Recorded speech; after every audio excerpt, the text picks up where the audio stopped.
What's up guys, Kila West here. I want to give you guys some tips to great movement in Warzone. I don't have the best movement in Warzone, but I want to try and break down some of my engagements so hopefully it can help you guys when you have to fight. So first thing here, I hear the loadout smoke. You can hear the grenade go down and the smoke pop. I immediately pop dead silence and I'm running over there to see what's going on. As I get closer, I hear those footsteps, pause at the door. Alright, right here is where we pause the video. This is the first important part. Any successful attack involves speed, surprise, and violence of action. I already have the surprise, they don't know I'm there. Now don't just sit there like a sack of potatoes, use your speed and get up there and do something about it. Now we have our violence of action. I've already taken down one, I'm downing him, I finish him. Now I'm looking for where the next guy is. Here's where the movement comes in key. I know he's below me, but I don't know exactly where. So I have to readjust, get to a new area, and assess from there. And we're going to pause it again here. So we're going to apply that same principle over again. Speed, surprise, violence of action. There's only a few places this guy could have went. He could have either went outside or stayed inside. Regardless, if I jump back inside, I'm still in cover, and if he is there, I'll be able to get the surprise on him. And we'll pause it here one more time. So this is another important part. Make sure your crosshairs are always up, face towards the enemy, and as you can see, he's already looking for me to come through that door, but I'm at a whole different angle. Since we already accomplished all three, speed, surprise, violence of action, this guy had no chance. So in this clip, my teammates were being pinned down by the guys on the green ping. First thing I know to do is get a different angle and start attacking them from there. What I do here is overlooked by a lot of players. I see the guy's head popped out. That doesn't mean just start shooting. See if you can mount somewhere and get a really accurate shot before you start shooting them. Remember, you have the element of surprise. You want the ferocity of your attack to end in a down of at least one player.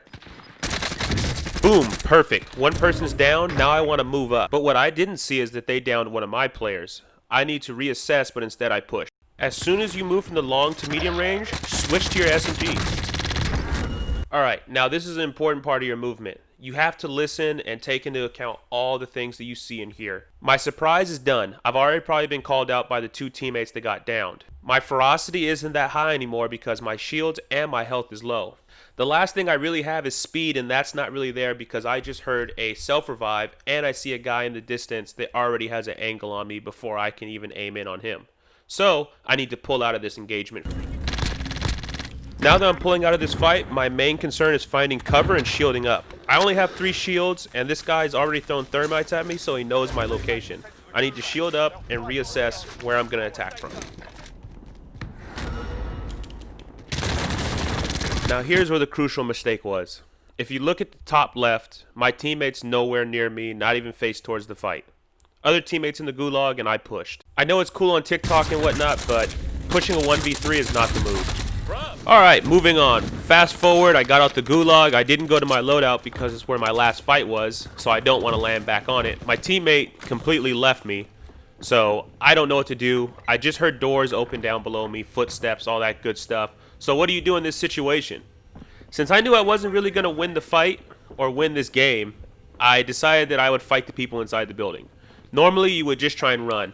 Now, a cluster strike's on my head. It's forcing me inside. I know that there's at least 2 people inside this building. I hear them fighting, so I want to get part of the third party. Take your time. Boom. There's my entrance. Got it down. I'm going to move out of there, and I'm going to try and reload and plate up. Now that guy's down, I have options. I can plate up, jump to the bottom, pull a swag move, and go back up and shoot him from the bottom. But I know that they're probably fighting people below them, so I want to keep my advantage of being up high and have an exit route. Creep back down the stairs, pop the door open, heard the revive, gonna go for the shots. Finished one, but I hear another guy coming. He already took his shots. I know I have to leave now, and there's 2 trucks pulling up. Always know when to make your exit. Don't try and ego push everything. Alright, and our last clip for the day, probably the best one in my opinion. It's kind of controversial. What I like to do when I play quads or trios is split from my team and take completely different angles when we're in fights. If you have a good enough team and you think you're good enough, you can completely split from your team and take engagements from completely different angles, as long as you can hold your own. What is it? Go ahead. So I saw that guy on the roof that was putting pressure on my team, and first thing I did was take him down. We're in a terrible spot. We need to fucking... First thing you hear my teammates say is that they're in a terrible spot. So I want to try and hurry up and get into a new position so that I can support them. Alright, so let's break it down from where we're at right here. This guy has used our own successful attack model against us. He has the speed, he has the surprise, and the violence of action. I have no shields. He probably has full shields. He completely surprised me, and he's already pushing up on me. So my main goal now is to shield up and try and find his location. I see him a little bit to the left. He throws a thermite, then I see him move to the right. So this is probably worst case scenario. I have a thermite to my left and an enemy to my right. I have less than half health and no shields. You have no choice but to fight this. It's either that or die. So what do I choose? I fight it. You're going to try and use this cover to the most of your advantage. But I still don't know where he is, so I do a riskier play, a little bit of a jump and twist so I can see if I can find his location, which I did. So now we'll continue the fight. Now I'll jump from cover and try and get shots on him. This is one move that has always done me justice.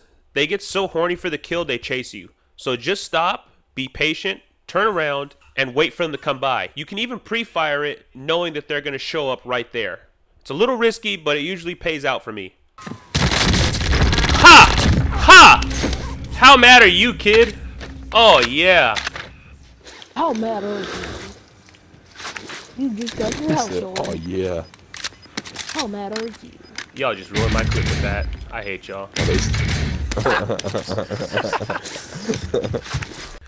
Anyways, guys, thanks for watching. That's all I really have for my little movement clinic, trying to help you guys learn a little about movement. If the video helped you, leave a like. If it didn't, leave a dislike. And if you really like the video, share it with a friend or somebody that needs to learn how to do a little bit better movement in your squad. Thanks for watching. Don't forget to subscribe. Turn on post notifications so you know every time I post. Have a good one, y'all.